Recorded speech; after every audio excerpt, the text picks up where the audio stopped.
Hello বন্ধুরা, তোমরা দেখতে পাচ্ছ এটা একটা ব্যায়ামের ভিডিও।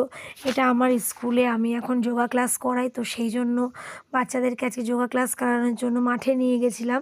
তো তারই কয়েকটা ব্যায়ামের ভিডিও আমি এখানে দিলাম। তো তোমাদের যদি আমার এই চ্যানেলটা ভালো লেগে থাকে তাহলে তোমরা অবশ্যই আমাকে লাইক অ্যান্ড সাবস্ক্রাইব করতে পারো, আর যদি কিছু বলার থাকে সেটাও তোমরা কমেন্ট বক্সে বলতে পারো। তো দেখো ছোটো ছোটো বাচ্চারা কি সুন্দর করছে ব্যায়াম।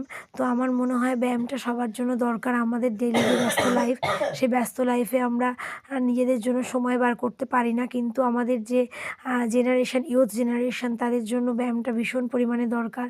কারণ ব্যায়ামটা না করলে তাদের শরীর ঠিক থাকবে না এবং তাদের কাজে কর্মেও মন লাগবে না। কিন্তু আমাদের এই স্কুল পড়াশুনো বিভিন্ন যে চাপগুলো রয়েছে, এতে আমাদের ঠিক সময় মতো ব্যায়াম করে ওঠে না। সেই জন্য আমাদের স্কুলে একটা যোগা ক্লাস দেওয়া হয়েছিল আমাকে, তার দায়িত্ব দেওয়া হয়েছিল যে ও বাচ্চাদের যোগা করানোর জন্য। তো সেই ক্লাসেই আমি বাচ্চাদেরকে যোগা করাচ্ছি এবং বাচ্চারাও খুব আনন্দের সঙ্গে আমার এই ক্লাসটা করে। ওদের ভীষণ ফেভারিট ক্লাস হয়ে গেছে এটা। ওদের কষ্ট হয়, ওরা হাঁপিয়ে পড়ে, তা সত্ত্বেও কিন্তু ওরা আনন্দ করে এই ক্লাসটা করে। তোমরা দেখো সবাই চেষ্টা করছে, হয়তো ওরা প্রপার ওয়েতে করতে পারছে না, কারণ ওরা প্রথমে একটা দুটো ক্লাস পেয়েছে, ওরা এখনও প্রপারভাবে সেইভাবে ট্রেন্ড হয়নি, যা ওরা সবে দু একটা ক্লাসই করেছে আমার। তো তবুও ওরা চেষ্টা করছে, ছোটো ছোটো বাচ্চারা নিজেদের সামর্থ্য মতো চেষ্টা করছে করার। যতটা পারছে ওরা চেষ্টা করে যাচ্ছে। আশা করি একদিন ওরা পারফেক্টলি করতে পারবে। তো তোমাদের ভালো লাগলে অবশ্যই কিন্তু আমাকে সাবস্ক্রাইব করো।